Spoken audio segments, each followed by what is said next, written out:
Most people get this wrong when they try to start a company in Ecuador. They assume it is just about filling out forms, registering a name, and opening a bank account. But here's the truth no one tells you. In Ecuador, the real challenge is not registration itself. It is choosing the correct company structure, preparing legally correct documents, and navigating tax and banking requirements in the right order. And if you miss even one step, your company can get stuck in delays, rejected paperwork, or banking issues that take weeks to fix. Now here's the interesting part.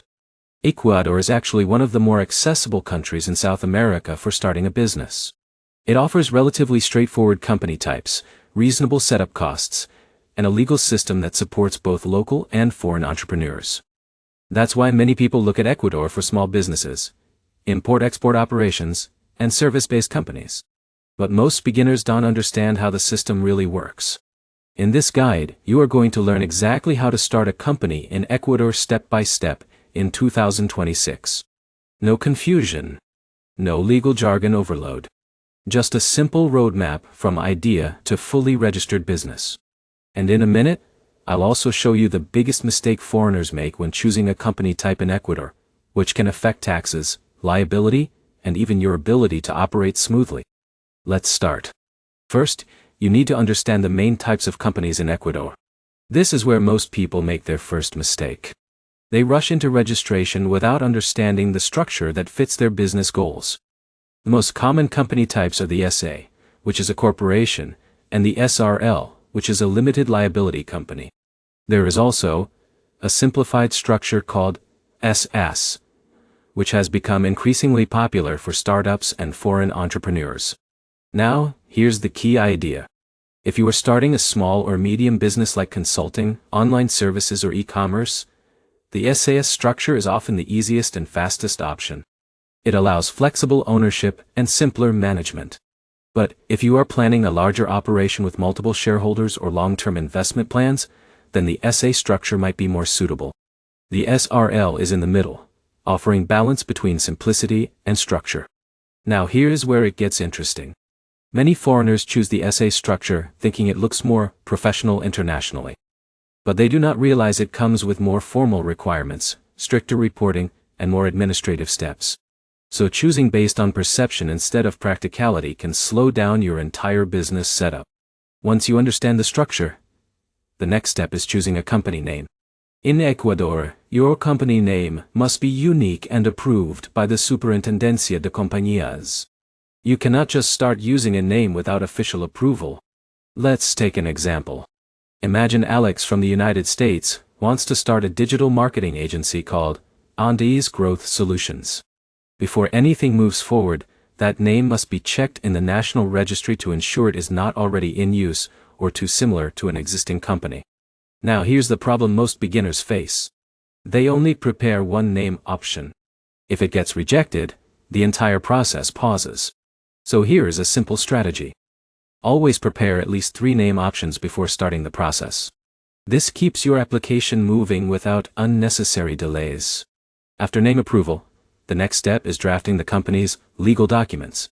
This is one of the most important parts of the entire process. These documents include the company bylaws, ownership structure, business purpose, and operational rules. Think of bylaws as the internal rulebook of your company. It defines who owns what percentage, how decisions are made, how profits are distributed, and how disputes are handled. Now, here's where many beginners get confused. They think this is just paperwork. But in reality, these documents define how your business functions legally for years to come. For example, if Jake from Canada starts an online logistics company in Ecuador, the wording in his bylaws could determine whether he can make decisions independently or needs approval from other partners. So this is not a step to rush or underestimate. In most cases, these documents are prepared with the help of a lawyer or legal professional who understands Ecuadorian corporate law. Once your documents are ready, the next step is notarization. In Ecuador, notarization is mandatory. A notary public verifies and certifies your documents to ensure they are legally valid. Without notarization, your company cannot proceed to official registration. But here's where it gets interesting. Notaries are not just formal stamp offices. They play an important legal role in verifying compliance. If something is incorrect, missing, or unclear, they will send it back for correction. Once notarized, your documents are submitted to the Superintendencia de Compañías for official registration. This is the step where your company becomes legally recognized in Ecuador. Now, let's pause for a moment because timing matters here. Registration can take different amounts of time depending on document accuracy and workload. Most delays happen not because of the system, but because of incomplete or incorrect paperwork. Now here's a simple strategy to avoid delays. Double-check all documents before submission, or use a local legal expert to review everything. This alone can save you significant time. Once your company is approved, you will receive official registration documents. But your business is not fully operational yet. The next step is obtaining your tax identification number, known as the UACI. This is issued by the Ecuadorian Tax Authority, ISRI. Without it, you cannot legally invoice clients, hire employees, or open a bank account. Now let's move to one of the most important steps, banking. Opening a corporate bank account in Ecuador is often more detailed than people expect. Banks require full company documentation, shareholder identification, and proof of business activity. Let's take an example. Imagine John from the UK starts a consulting company. Even after registration, the bank may ask for contracts, invoices, or a clear explanation of how the business will operate. Now, here's the problem most people don't expect. Company registration does not guarantee bank approval. Banking compliance is a separate process. In a minute, I'll explain how to improve your chances of getting approved faster, because this is where many foreign entrepreneurs get stuck. Next is tax registration and compliance. Ecuador has a structured tax system, managed by the SREDIT. Depending on your company type and activity, you may need to register for VAT and corporate tax obligations. The key here is correct classification. If your business activity is classified incorrectly, it can lead to reporting issues or unexpected tax obligations later. Now let's talk about hiring employees. If you plan to hire staff in Ecuador, you must comply with labor laws and register employees with social security systems. This includes formal contracts and monthly contributions. Even small businesses must follow these rules.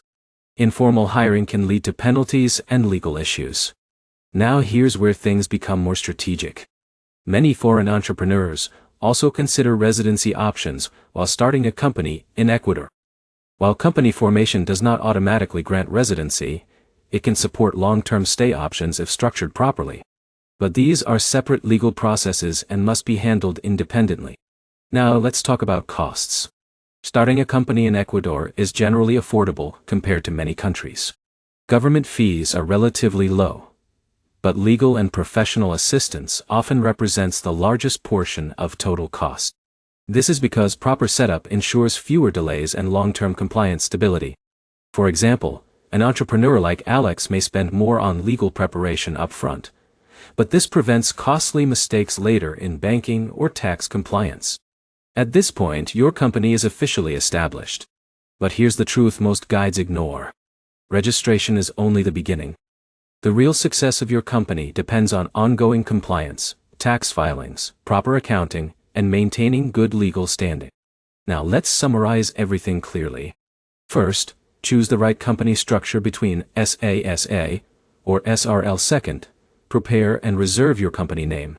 Third, draft and notarize your legal documents. Fourth, register your company with the Superintendencia de Compañías. Fifth, obtain your RUC tax number. Sixth, open a corporate bank account with full documentation. Seventh, register for taxes and comply with labor laws if hiring. If you follow these steps correctly, you can successfully start and operate a company in Ecuador with far fewer delays and complications. And here's the final insight. Ecuador is not just a simple registration destination.